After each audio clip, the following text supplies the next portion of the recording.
नमस्कार, प्रणाम और जय हिंद। स्वागत है आप सबों का डैट थिंक लैब्स में और मैं सूरज कुमार एक बार फिर से लेकर आया हूँ क्लासरूम सीरीज, जहाँ पर हम लोग अलग अलग डाउट क्लियर करते हैं और एक मिथ जो होता है उसको बस्ट करते हैं। सबसे बड़ा मिथ है कि क्रिएटिविटी होनी चाहिए। मिथ भी है, सच्चाई भी है, लेकिन इसको बड़ा बना दिया गया है क्योंकि क्रिएटिविटी कराने वाले लोग अलग हैं। आपको क्रिएटिव बनाने वाले लोग अलग से आते हैं। पता नहीं वो क्या खा के आता, मुझे तो नहीं पता, मैंने तो कुछ एक्स्ट्रा नहीं खाया है। बट मैं आज बताऊंगा कि क्रिएटिविटी जो है ऑलरेडी आपके अंदर है। आपको बस झूठा समझा दिया जाता है ताकि आप डरे रहें और डर से आप लोगों तक जाएं और उनको पैसे भी दें और उनको महान बना दें। पॉइंट ये है कि क्रिएटिविटी हमारे अंदर है कैसे और क्रिएटिव बने कैसे, इसका बताने की जरूरत नहीं है, आपके पास है। कहावत है ना कि हनुमान को तो पता ही नहीं कि ताकत कितना है, तो हनुमान वाली बात है। और एक और हिंदी में कहावत है कि हाथी को तो ही नहीं पता होता उसमें कितना बल होता है। तो ये क्लासरूम जो हम चलाते हैं, आपको बल देते हैं, आपको बताते हैं कि आपकी ताकत क्या है, स्ट्रेंथ क्या है।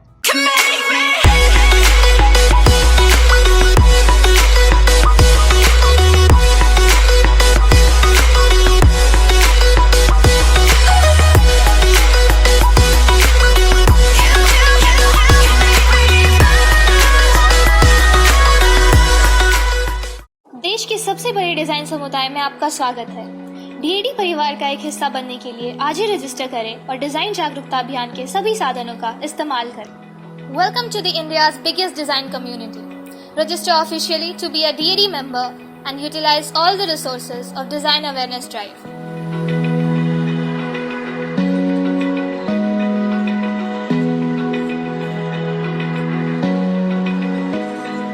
तो चलिए हम शुरू करते हैं कि क्रिएटिविटी क्या है।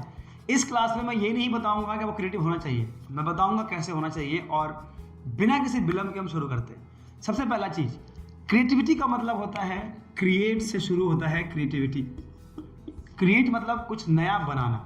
जो ऑलरेडी एग्जिस्ट करता है उसकी बात हम नहीं करते हैं, कुछ नया बनाने की बात करते हैं। तो क्रिएट की जब बात करते हैं तो आप सोच के देखिए कि वहां क्या चाहिए। अगर मान लीजिए एक ये ग्लास है, आपको ग्लास दे दिया गया, ये ग्लास को आप क्या कर सकते हैं। अब आपको कहा जाए कि ये ग्लास ऑलरेडी है मार्केट में। ऐसा नहीं है कि पहले ग्लासेस नहीं थे, ऐसा नहीं कि ग्लास होता नहीं था। ये ग्लास एक बना, फिर एक ग्लास ऐसा बना, ठीक है, फिर इसमें डिजाइन आने शुरू हो गए, ऐसे ऐसे। ये कट बना, फिर ऐसे बनने लगे, फिर इसके अंदर ऐसा होता था, फिर किसी ने इसी ग्लास को फिर और लंबा कर दिया, यहाँ पे ऐसा बना दिया, ठीक है। अब देखिए सारे ग्लास, तो glass as a product exist, वो है वहां, लेकिन लोगों ने क्रिएट किया, नहीं क्रिएट किया, हर दिन कुछ नया बनाया। ये कितना मुश्किल है, ठीक है। मतलब लोहार के लिए ग्लास तैयार करना मुश्किल होगा, सुनार के लिए होगा, लेकिन जिसके पास पेन पेंसिल और ड्राइंग है उसके लिए कितना मुश्किल होगा। तो इस चीज के लिए आप इतना मारामारी क्यों करते हैं, इतना ज्यादा भागा भागी क्यों, क्या ढूंढ रहे हैं। अब आप क्या चाहते हैं, कोई टीचर आए और आपके लिए ग्लास बना दे पेपर पर, चलो बना भी दिया, लेकिन एग्जाम में तो आपको खुद बनाना पड़ेगा। आप सोच के देखिए। अब क्रिएटिविटी सीखने की अगर बात करें तो आप निकलिए बाहर नेचर में। आप बाहर निकलते हैं, सब कुछ देख के बोलता है कि ये पत्तियां हैं, ये पत्ती है, और इसमें दो चार और लगा दो तो ये पत्तियां हो जाएंगी, ठीक है। अब आप सोच के देखिए कि इस पत्ती का ध्यान जो जाता है, ये सबसे बड़ी पत्ती है, ये पत्ती रेफरेंस बन जाता है, और ये दो पत्ती टेढ़ा मेढ़ा भी हो तो फर्क नहीं पड़ता है। क्यों? क्योंकि दिमाग सोचने लगता है कि ये भी ऐसा ही है, क्योंकि उसको हमने हाईलाइट किया है। तो क्रिएटिविटी का एक और चीज आ जाता है कि आप दिखाते कैसे लोगों को, क्या सामने ला कर रखते। तो आपकी क्रिएटिविटी जो है आपके अंदर है। आप वेरिएशन के बारे में सोचिए, नए नए चीज़ों को ईजाद करने के बारे में सोचिए, उनको लेके आने के बारे में सोचिए। तो ये इतना सिंपल है कि हम लोग किस तरह से आगे बढ़ें। अगर मान लीजिए कि हमारे पास, चलिए ऐसे लीव्स भी होते हैं, हाँ मतलब ऐसे ही पत्तियाँ होती हैं जिसमें कुछ कलर्स अलग, कुछ कलर्स अलग, कुछ कलर्स अलग, कुछ अलग। तो मतलब अगर आप बाहर निकल जाएं, गार्डन में, रोड पे, कहीं भी निकल जाएं, तो अगर इससे दोस्ती जिसकी हो गई,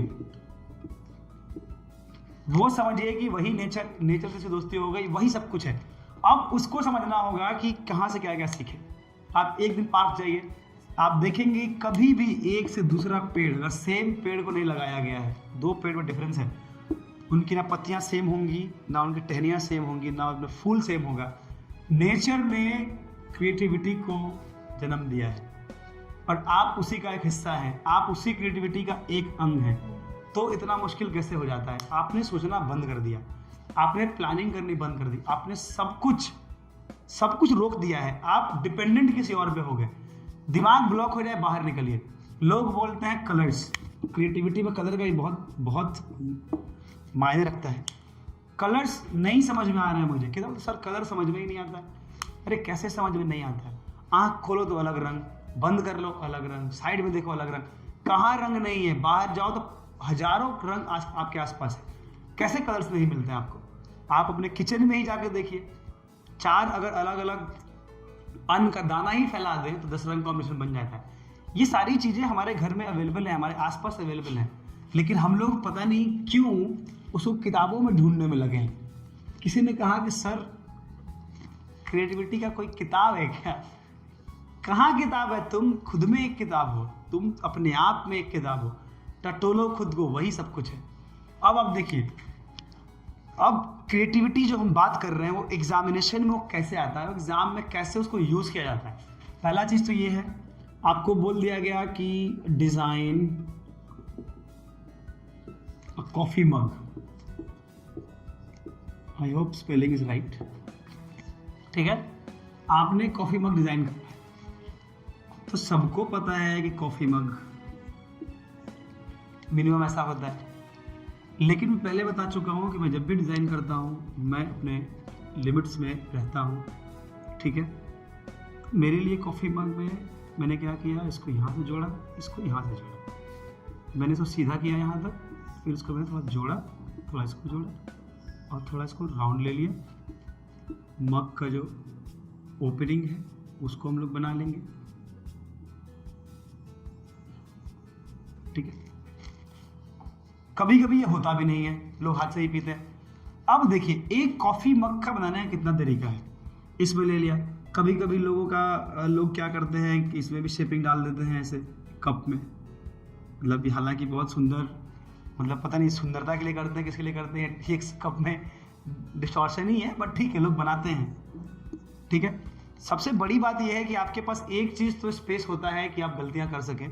थोड़ी बहुत गलतियां चल जाती हैं, अगर कप सच में बना के देना होता हाथ से तो शायद गलतियां करने का मौका नहीं था, लेकिन कप क्योंकि ड्राइंग करना है तो इसमें तो कोई मुश्किल तो है ही नहीं। तो कॉफ़ी मग ड्रॉ कर लें या बैग ड्रॉ कर लें, तो एक मग को आप कितने तरीके से ड्रॉ कर सकते हैं, कैसे नहीं कर सकते हैं।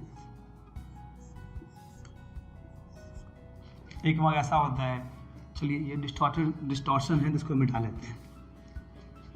एक मग ऐसा हो गया।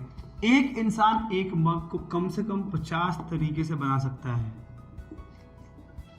50 तरीके से आप एक मग को बना सकते हैं। तो अब बताइए कि ये 50, हम क्या करते हैं कि हम शॉर्टकट ढूंढने में लग जाते हैं। ये 50 तरीके बनाने के लिए 50 बार बनाना पड़ेगा, 50 तरीके से बनाना पड़ेगा। जब तक आप नहीं बनाएंगे तब तक कोई चीज़ नहीं बदलने वाली है, तब तक आप वेरिएशंस नहीं लेके आ पाएंगे। यानी कि आपके थॉट में वेरिएशंस, आपके ड्राइंग में वेरिएशन, आपके एग्जीबिशन में वेरिएशन, हर जगह वो वेरी करेगा, हर जगह वो डिफ्रेंसिएशन आएगी ही आएगी। और अगर वो डिफ्रेंसिएशन आप नहीं लेके आ रहे हैं तो प्रॉब्लम है। क्योंकि शुरुआत से मैं कप मग ग्लास की ही बात कर रहा हूँ, तो मैं सोचता हूँ कि अब आपको कुछ नया बता दिया जाए। अब आप देखिए कि अगर हम कप और मग की बात कर रहे हैं तो अब इम्पॉर्टेंट है कि अब हम लोग एक बॉटल डिज़ाइन कर लें। चलिए मान लीजिए कोल्ड ड्रिंक का ही बॉटल हो, कोल्ड ड्रिंक का ही बॉटल क्यों ना हो। तो अगर हम कोल्ड ड्रिंक का बॉटल डिज़ाइन करने जा रहे हैं तो किस किस प्रकार का हो सकता है, या फिर हम देख तो लें कि अभी तक कितने तरह के बॉटल्स बन चुके हैं और क्या रीज़न है। क्या थम्सअप का बॉटल पहले थम्सअप था, क्या वो बेकार था जो नया बनाना पड़ा? क्या वो अच्छा नहीं था? क्या वो बॉटल गिरता था या फिर हम ठीक से पी नहीं पाते? एक समय था जब हम लोग पास शीशे की बाटली होती थी कोल्ड ड्रिंक पीने के लिए, उससे तो काम चलता था। तो आखिर ये बॉटल ऐसा, चलिए मैं अपने प्रोसेस बता रहा हूँ। ये सबको पता है इतना पतले में बॉटल बनना है।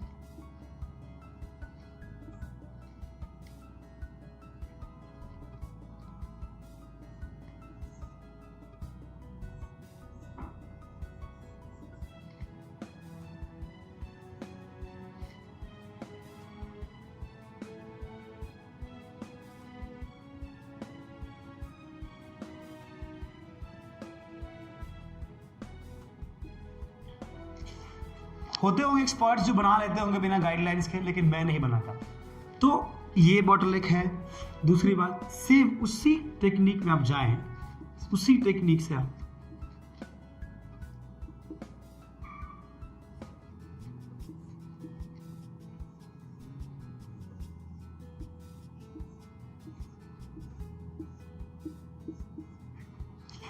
देखिए इसी में वेरिएशन होता गया। 1 2 3, जब हम प्रैक्टिस करें 1 2 3 4 जितने तरीके से बना सकते हैं उतने तरीके से बनाएंगे। तो ये धीरे धीरे आप क्रिएट कर रहे हैं और इसी से आपकी धीरे धीरे क्रिएटिविटी बढ़ती जाएगी। तो आज तो हम स्मॉल ऑब्जेक्ट्स की बात करेंगे इस क्लास में, फिर हम धीरे धीरे पोस्टर्स मेकिंग, धीरे धीरे अलग अलग चीज़ों में कैसे यूज़ कर सकते हैं, एनवलप कैसे बनेगा, बुक कवर कैसे बनेगा, आपके स्टार्स के लिए गिफ्ट कैसे आप बनाएंगे, मदर्स के लिए गिफ्ट कैसे बनाएंगे, फादर के लिए गिफ्ट बनाएंगे, गारमेंट्स कैसे बनेंगे, टी शर्ट्स कैसे बनेगा, शर्ट कैसे बनेगा, सब कुछ हम लोग इस क्लास में 1 to 1 करेंगे। मेरा कहना यह है कि अगर आप इस चीज़ में घुसना चाहते हैं तो अब आप कमर कस लें और करना शुरू करें। पेपर ना बचाएं, पेंसिल ना बचाएं और समय ना बचाएं। डेली का कम से कम 1 घंटा, मिनिमम 1 घंटा तो हर बच्चे को केवल 1 to 50 तरीके का डिज़ाइन सोचने में देना चाहिए। वो बहुत ज़रूरी है। एक और जाते जाते एग्जाम्पल मैं दे देता हूँ आपको, शायद आपको लगे कि नहीं और भी। चलिए स्कूल बैग का प्लानिंग करते हैं। स्कूल बैग, और जैसे ही दिमाग काम करना बंद करे, रोड पे निकलिए, 4 लोगों का स्कूल बैग। स्कूल बैग आखिर क्या होता है? बस ये टांगने का कुछ हैंडल बना होता है, देखा जाता है। अब देखिए यहाँ पे ये लगा दिया, यहाँ पे एक और पॉच लगा दिया, यहाँ जिप लगवा दिया, ये हो गया। फिर हम आगे बढ़ें, एक स्कूल बैग जहाँ पर वो स्ट्रक्चर्ड बना हो, अलग अलग डब्बा बना हुआ हो, ऐसा भी हो सकता है। इसमें टिफिन रखने का बना हुआ हो, इसमें भी लग सकता है। तो ऐसे करके कितने तरीकों का हम बैग भी बना सकते हैं हम चाहें तो। अपने स्कूल का फिर ऐसा होता है जहाँ पर ये बैग बना होता है जो हम बचपन से यूज़ कर रहे होते हैं, इसमें भी लगा होता है। तो ऐसे ऐसे करके आप देखिए कि कितने बैग्स और कितनी चीज़ों को आप ड्रॉ कर सकते हैं। फिर आपको समझ में आएगा कि एक टाइम के बाद दिमाग ब्लॉक हो गया। अब हम क्या करेंगे कि 3-4 में से एक एलिमेंट निकालेंगे और एक नया बैग हम क्रिएट कर लेंगे। तो creativity is directly proportional to seeing, यानी कि आप देख के आइए, उसका रंग, सामान, उसका स्ट्रक्चर सब कुछ अपने दिमाग में बैठाइए और उसको ड्रॉ करने की कोशिश कीजिए। पेंसिल उठाइए और काम पे लग जाइए। एक ही तरीका है काम करने का, एक काम को किया जाए। पेंसिल अगर उठाते नहीं हैं आप, काम नहीं करते हैं, तब तक वो काम नहीं होता। मैं फिर से बोलता हूँ, हमारे वीडियोस, हमारे क्लासरूम्स उन लोगों के लिए नहीं हैं जो लोग आके व्यू बढ़ाएं। हमारे क्लासरूम केवल उन लोगों के लिए है जिनको आकर यहाँ पढ़ना है और डेली क्लास को तरीके से करना है। आप असाइनमेंट्स नहीं करते हैं तो हमारे बच्चे नहीं हैं। एक बच्चा पढ़ेगा लेकिन तरीके से पढ़ेगा, हम वही चाहते हैं और आगे भी वही चाहते रहेंगे। हमारे और भी सैकड़ों मेंटर्स आने वाले हैं, धीरे धीरे सब आएंगे और क्लासेस देंगे आपको। लेकिन आपकी ज़रूरत है, आप आइए, हमने कुआं बना दिया है, प्यासे लोग आएँ और पानी पी के जाएँ। बाकी जुड़े रहे हमारे साथ सारे क्लासेस के लिए, बने हमारे साथ। जय हिंद।